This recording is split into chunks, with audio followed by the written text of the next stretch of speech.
Record কিন্তু একটি জমির মূল মালিকানা নয়। অন্য কোনো ব্যক্তির জমি যদি আপনার নামে রেকর্ড হয়ে থাকে তাহলে আপনি কি করবেন? মনে করেন আপনারা 5টা ভাই আছেন, এই 5 ভাইয়ের মধ্যে এক ভাইয়ের জমি হুটহাট আপনার নামে রেকর্ড হয়ে গেল। এখন আপনি কি করবেন? আপনি কি সরাসরি আপনার ভাইকে জমিটি দলিল করে দিবেন যে ভাই তোর জমি আমার নামে রেকর্ড হয়েছে, আমি জমিটি তোকে দলিল করে দেই? এটা কখনোই করবেন না। অন্য কোনো ব্যক্তির জমি যদি আপনার নামে রেকর্ড হয়ে থাকে এবং আপনি যদি বুঝতে পারেন যে অন্য কোনো ব্যক্তির জমি আমার নামে রেকর্ড হয়েছে, জমিটি আমার না, তাহলে যে ব্যক্তির জমি আপনার নামে রেকর্ড হয়েছে তাকে বলবেন যে তুই আদালতে মামলা করে আমি আদালতে যেয়ে সলেনামা দিয়ে আসব যে এই জমিটুকু আমার না, এই জমিটুকু ভুলক্রমে আমার নামে রেকর্ড হয়ে গেছে।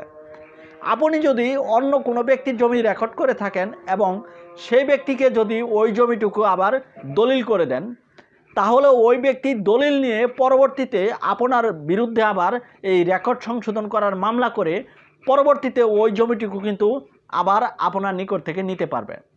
আপনি কিন্তু দুদিকে ক্ষতিগ্রস্ত হবেন। তাই অন্য কোনো ব্যক্তির জমি যদি আপনার নামে রেকর্ড হয়ে থাকে সেই জমি আপনি ধরে রাখার চেষ্টা করবেন না এবং কি সেই জমি কাউকে দলিল করে দিবেন না। সেই জমিটি, যার জমিটি রেকর্ড হয়েছে তাকে আদালতে মামলা করতে বলবেন এবং আদালতে মামলা করলে আদালতে যাই আপনি সলেনামা দিয়ে আসবেন।